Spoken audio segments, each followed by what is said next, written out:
سلامونه کتونکو نوروزمر امید ستاسې په درانه خدمت کې حاضر شوي یو راغلي یو د کټکاڼي پاس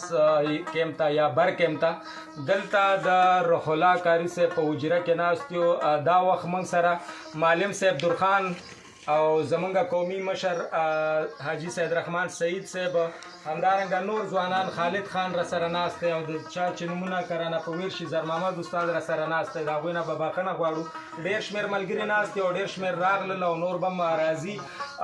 دوی چې دي یو پروسه شروع کړې ده دغه تاسو کیټونه ګورئ په دې کلیپونو کې تاسو ولیدل چې د وینې معاینات ترسره کیږي د وینې ګروپ معلومول کیږي نو وینه څنګه چې الله پاک د انسان دغه خلقت جوړ کړی دی ډېر یو عجیبه دی په دې کې وینه هم یو ډېر یو عجیبه غوندې سیستم الله پاک په انسان کې جوړ کړی دی د هر انسان د وینې ګروپ چې دی مختلف وي د چا چې دی ای پازیټیو وي د چا چې دی بي پازیټیو وي د چا چې دی او پازیټیو او د چا چې دی ای بي پازیټیو او همدا شانتي د ای او بي او د او د ای بي نیگیټیو ګروپونه پکې وي یعنې مثبت او هغه چې دي منفي ګروپونه لري دغه معلومول چې دي دا ډېر زیات ضرور دي یو خو همدغه انسان ته هم پکار دی چې د خپل وینې ګروپ چې دی د دې معلومات وي ځکه چې په وخت د ایمرجنسي کې دته به ډایرکټ که خدای مکه چېرته وینې ضرورت شو نو په ډېرې اسانۍ سره به دته ډایرکټ هغه خلک چې دی وینه ارینج کوي وینه به ورته چې یو د دغه د وجود چې کم ضرورت دی هغه پرې راپکېږي او دویم دا که په دغه کلي ولس کې داسې څوک مریضان پیدا شي داسې ایمرجنسي رامنځته شوه چې د هغوی وینې ته اړتیا لري وینه ډېره زیاته حیاتي ماده ده د انسان دپاره نو هغه به په ایمرجنسي صورت کې دغه ځوانان چې دي ورځي او د هغه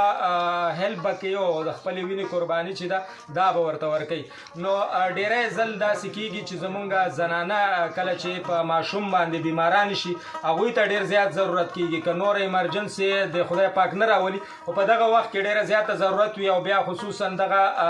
د زنانو چې کومه بیماریانې دي د لواد د پیدا کېدو کیسونه چې دي دا اکثر د شپې لخوا نه وي نو بیا په دغه وخت کې چې دی یار دوست او داسې هسپتالونو ته هم لاسرسی ډېر کم کېږي نو د همدې دپاره ضرورت د دې پېښېږي چې هر یو کلی هر یو ساحه چې د هغوی د خپلو ځوانانو دغه لیست ولري تر څو په ایمرجنسي کې هماغه یو کس ترینګ وکړلی شي چې ته راشه همدا ستا وینې ته ضرورت دی او په هغه ټایم کې به دغه ایمرجنسي راپکېږي نو ډېره مننه کوو د روح الله خالد خان او همدا شانتې د بر کیمپ چې څومره ځوانان دي دلته زر محمد خان دی او نور ملګري را سره ناست دي زاهد دی د دوی ټولو ډېره شکریه ډېره مننه او دا یو ډېره غټه قرباني چې دی دوی ورکوي او دلته لګیا دي دغه سیستم چې دی دا دوی په مخ کې وي نو ډېره مننه کوو یو ځل بیا د دغې ټولو او زمونږ د دغه مشرانو چې راغلي دي دلته دغه نظارت کوي ناست دي او دغه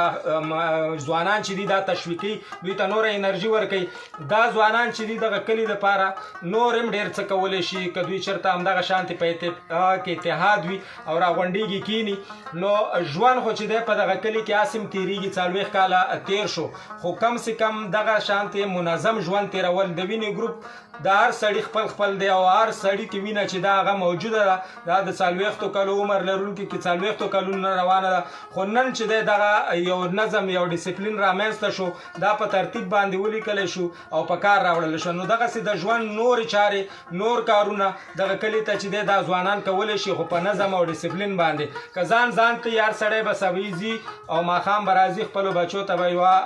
مړۍ ډوډۍ چې دی ګټي او نور به د یو څه نه هم خبر نه وي د کلي ولس د غم خادۍ نه به خبر نه نو زما ټولو ځوانانو باندې دغه غږ دی چې تاسو دغه شانتې کښېنئ یو بل سره لاس ورکوئ د یو بل خبره اورئ د کلي چې څومره مسایل دي که هغه د کلي د صفایۍ په برخه کې دي که هغه د کلي د صحت په برخه کې دي که هغه د دغه کلي د غم خادي ده په دغه ټولو کې سره دغه شانتې په اتفاق اتحاد باندې کېنئ او انشاءالله دغه قافله به په مخ کې ځي او ژوند به هم نور هم خوندور وي خلک به مثالونه ورکوي چې شاباس دي وي په دغه ځوانانو باندې ډېره مننه په همدې خبرو سره ما ته راکړئ اجازت د لوی الله په امان